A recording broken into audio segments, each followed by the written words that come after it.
오늘 함께 보실 하나님의 말씀은 민수기 30장 1절에서 5절까지 말씀입니다. 구약 성경 248페이지에 있습니다. 민수기 30장 1절에서 5절까지 말씀입니다.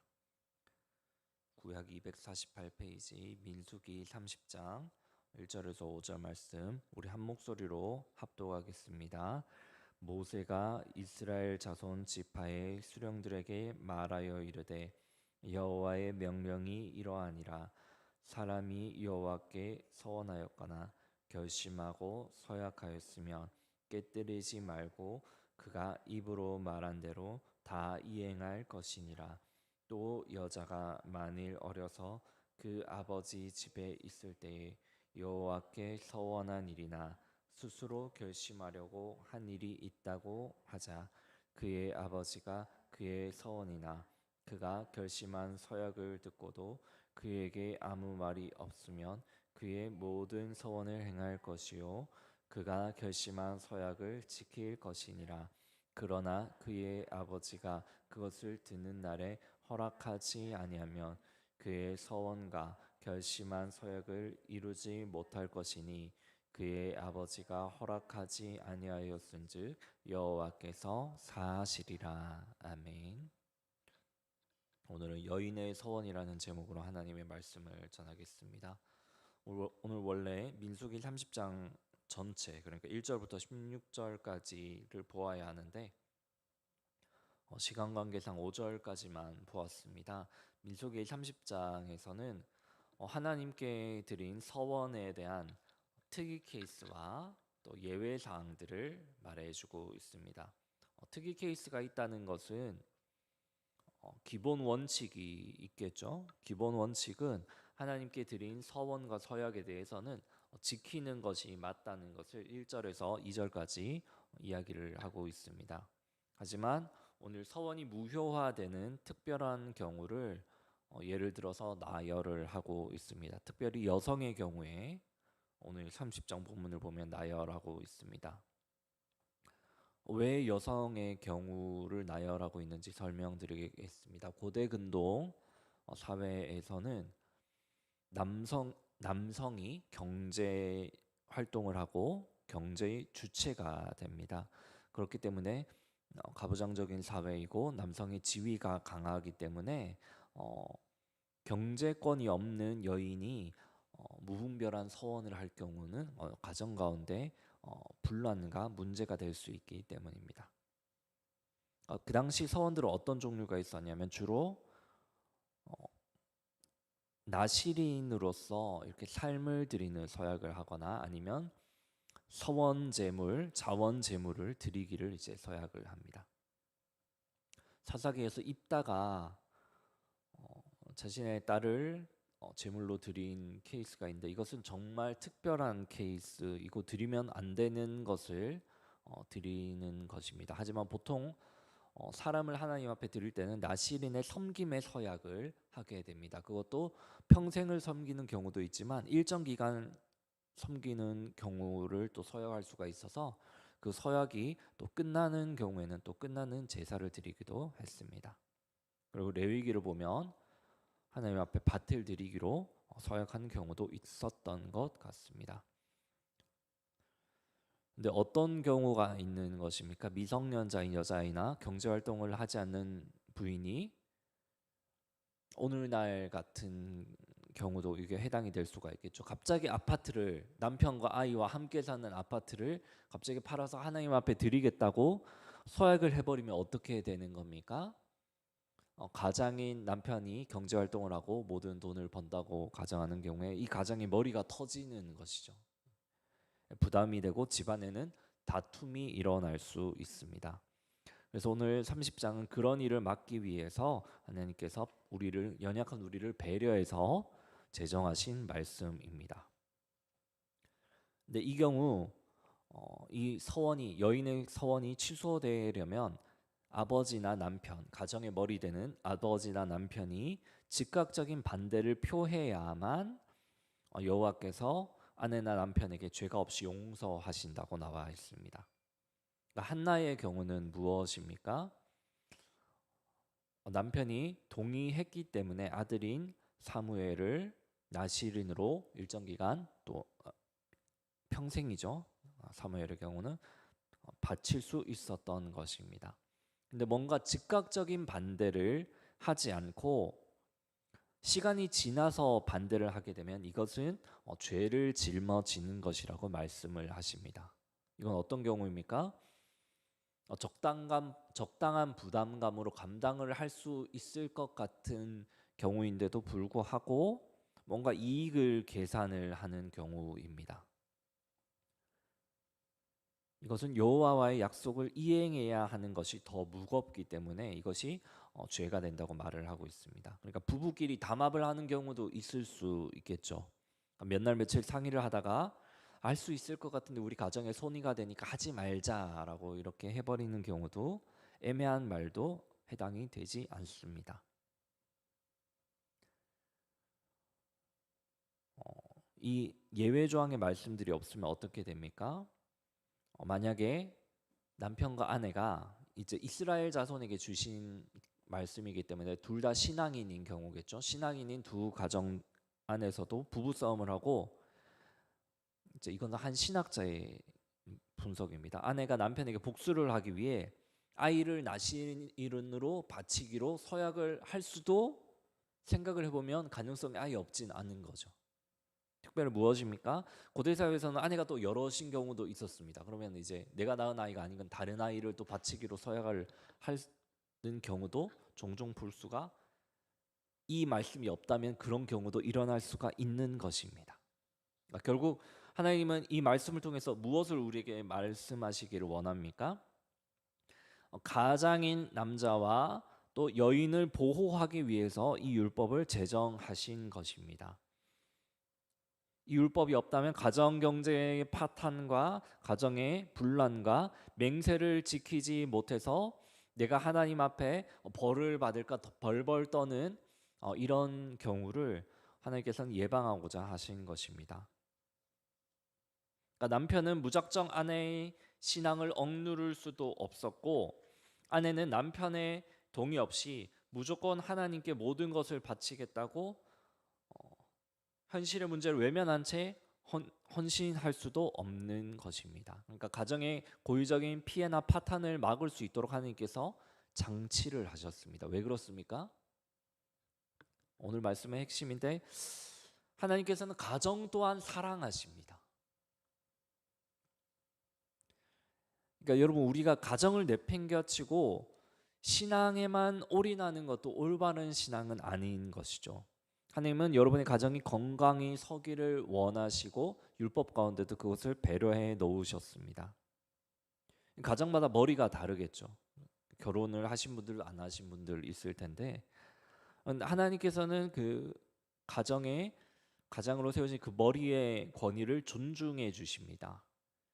하나님과 약속이 얼마나 사실 무거운 것입니까? 그런데 그 무거운 것을 특별한 예외의 경우로 눈 감아 주실 만큼 그 권위를 무겁게 동시에 인정하신다는 말씀입니다. 그러니까 하나님께 헌물을 하실 때 꼭 집안 사람이랑 상의를 해보시는 게 오늘 말씀을 보면 맞는 성도의 자세입니다.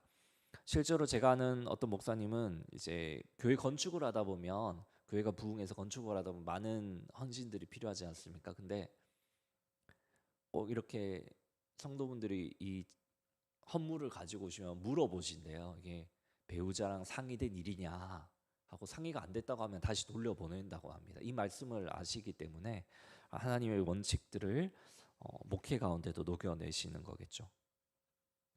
만약에 또 소원이라고 하면 어떤 경우가 저희가 흔히 또 생각이 납니까? 목회자의 경우 우리는 어릴 때 간증을 많이 들었습니다. 하나님 내가 목회자가 되겠습니다. 선교사가 되겠습니다.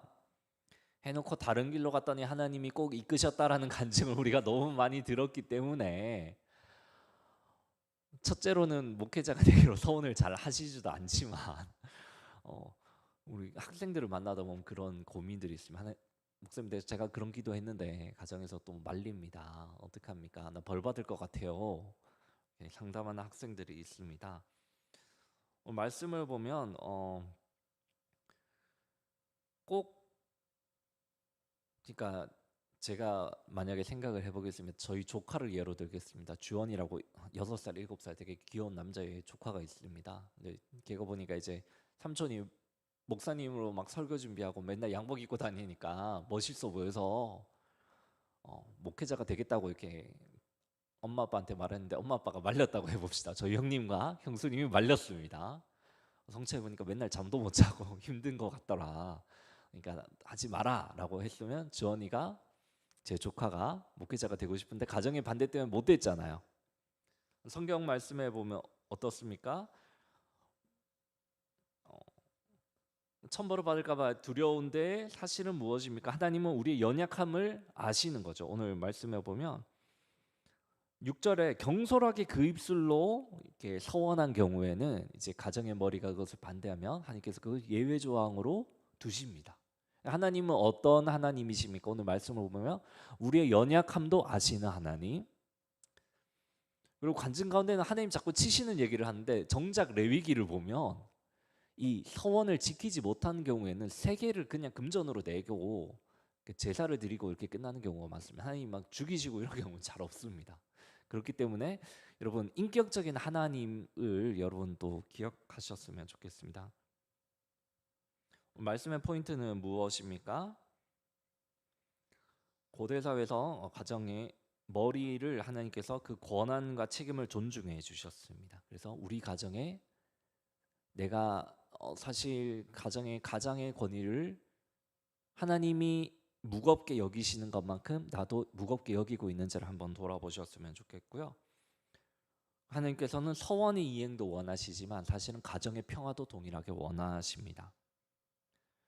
서원의 경우는 많은 목사님들이 말씀하시기 때문에 저는 오늘 가정의 경우를 좀 우리에게 적용해서 말씀드리고 싶습니다. 새벽 기도를 나오시는 분들을 보면 보통 헌신을 많이 하시는 분들이시죠. 우리가 신앙생활을 하다 보면 가정 구성원끼리의 색깔도 다르고 또 헌신을 많이 하시는 분들은 교회 일이 우선이기 때문에 가정과 신랑을 분리하는 분들을 저는 너무 많이 보아왔습니다. 그것이 다툼이 되고 부부간에 사실 분란의 원인이 되는 경우를 사실 너무 많이 봤습니다. 하지만 오늘 하나님께서는 가정과 신앙을 이분법적으로 생각하지 않으십니다. 하나님께서는 자신을 향한 약속의 무거운 만큼 여러분의 가정의 그 질서도 무겁게 생각하시고 중요하게 생각하시고 보호하고 싶어 하십니다.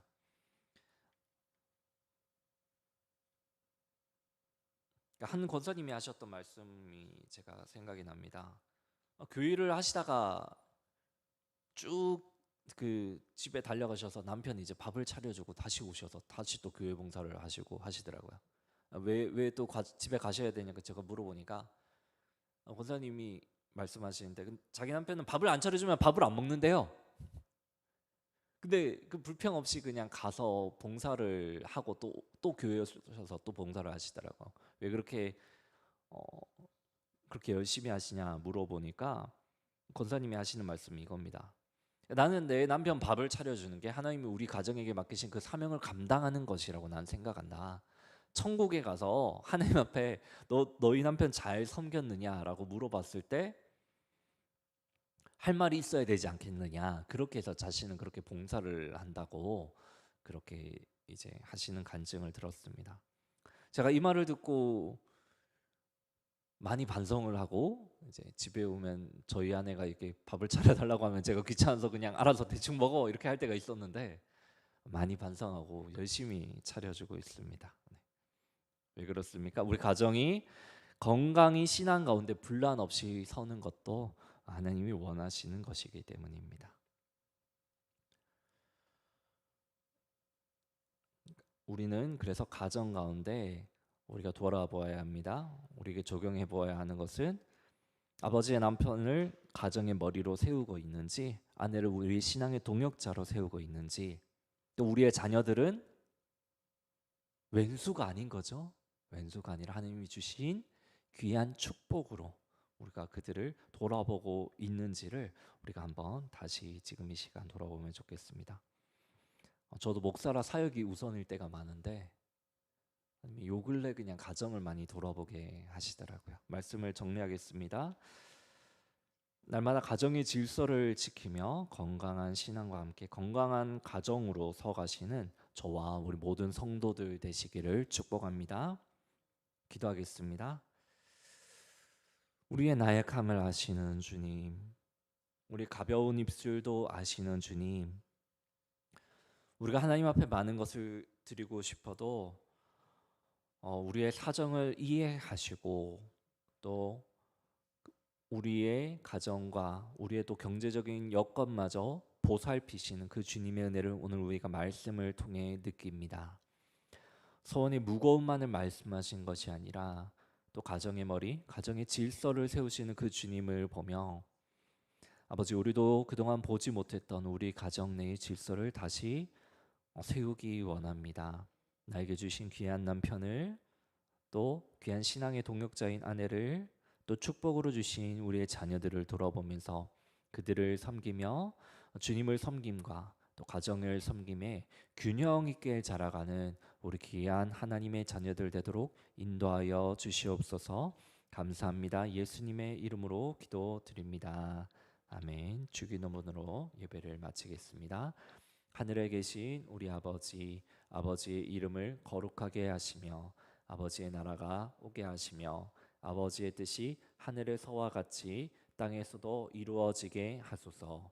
오늘 우리에게 일용할 양식을 주시고 우리가 우리에게 잘못한 사람을 용서하여 준 것 같이 우리 죄를 용서하여 주시고 우리를 시험에 빠지지 않게 하시고 악에서 구하소서. 나라와 권능과 영광이 영원히 아버지의 것입니다. 아멘.